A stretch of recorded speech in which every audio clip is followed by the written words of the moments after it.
Dear students, I hope you all are utilizing this period of lockdown in studies and seriously watching my videos especially made for you.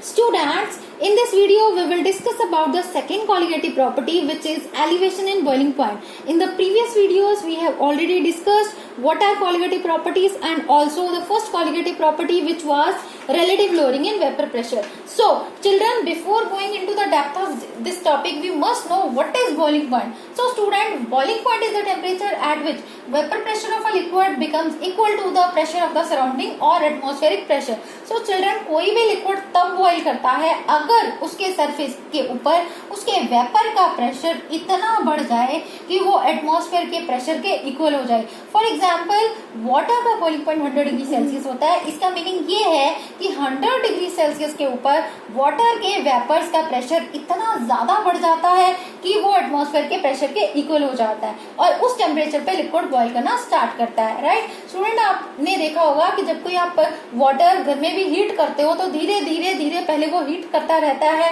उसमें से vapours बनते रहते हैं, but फिर एक temperature आता है और वो टेम्परेचर कितना होता है 100 डिग्री सेल्सियस. जब वाटर बॉइल करना स्टार्ट करता है तो मीन्स वेपर्स का प्रेशर इतना ज्यादा होना चाहिए कि वो एटमॉस्फेयर के प्रेशर के इक्वल हो जाए, तभी कोई लिक्विड बॉइल करता है. और जिस टेम्परेचर पे बॉइल करता है that temperature is called boiling point. So student, in colligative property the condition was we are adding a non-volatile solute that do not form vapors, right? So addition of non-volatile solute, what will happen, the vapor pressure will decrease क्योंकि some of the surface जो होगा वो non-volatile solute occupy कर लेगा और vapor सिर्फ surface से ही बनते हैं. obviously जहाँ जहाँ non-volatile solute का particle होगा वहां से vapors नहीं बनेंगे और उसके नीचे जो water का particle होगा उसके भी vapor नहीं बनेंगे. so that is why vapor pressure of the solution कम हो जाए. so अगर हम चाहें कि 100 डिग्री सेल्सियस पे सोल्यूशन भी बॉईल करें तो ऐसा नहीं होगा क्योंकि सोल्यूशन में नॉन वोलेटाइल सोल्यूट था, उसके वेपर्स 100 डिग्री सेल्सियस पे एटलीस्ट प्योर सॉल्वेंट के वेपर से कम होंगे तो उनका प्रेशर भी कम होगा.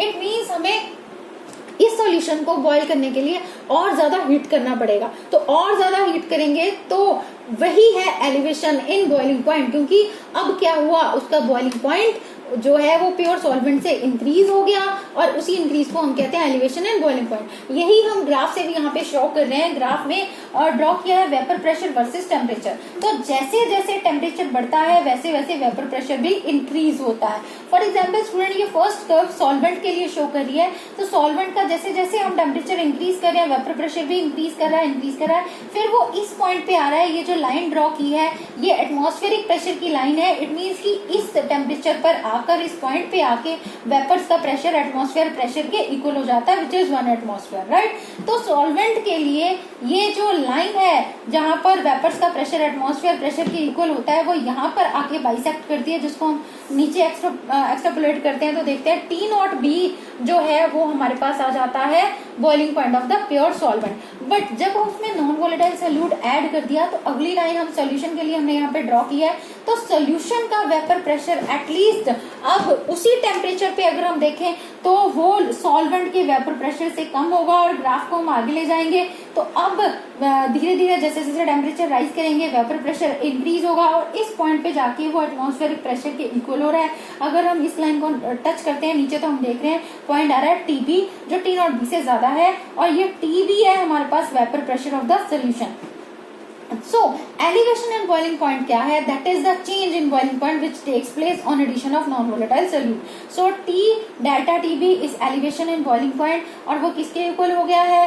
TB means boiling point of solution minus T0B means boiling point of pure solvent. So this delta T is called elevation in boiling point, which is equal to boiling point of solution minus boiling point of pure solvent. So as we know elevation in boiling point colligative property है और colligative property number of solute particles पर depend करती है.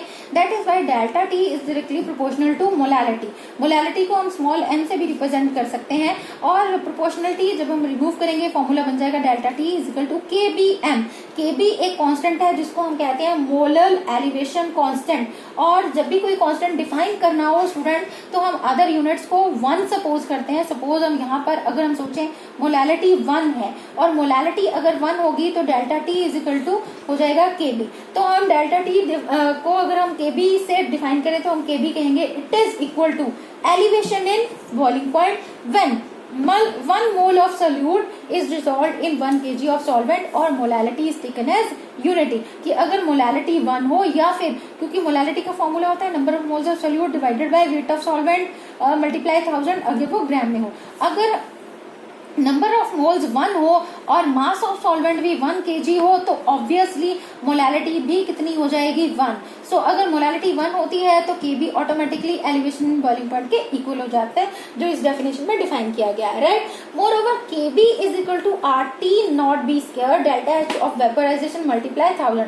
R है gas constant whose values 8.314 joule per kelvin per mole, and T naught B है हमारे पास boiling point of pure solvent, and delta H of vaporisation है enthalpy of vaporisation. Moreover generally students KB की value हमें numericals में given होती है, हमने एज इट उस वैल्यू को पुट करना होता है. Now how can we determine the molar mass of solute by using this formula? तो delta T B is equal to K B M क्या है मोलालिटी, तो हमने मोलालिटी का फॉर्मूला यहाँ पुट अप किया NB by WA multiply 1000. What is NB? NB होता है number of moles of solute. तो उसको हम कैसे कैलकुलेट कर सकते हैं? NB इज इक्वल टू क्या होता है number of moles of solute, और जिसका फॉर्मूला क्या होता है given mass of solute divide by molar mass of solute which is WB by MB. तो हम वैल्यू पुट अप कर रहे हैं so that delta T B is equal to K B multiply W B और divide by M B multiply 1000 divide by W B W A. So यहाँ से M B, यहाँ पर स्टूडेंट आप ध्यान देंगे कि ये हमारे पास थी colligative property elevation in boiling point which is inversely proportional to molar mass of solute, that is M B. तो एम बी कैसे कैलकुलेट करेंगे? So M B is equal to K B multiply W B multiply 1000 delta T B, down आएगा तो delta T B multiply W ए.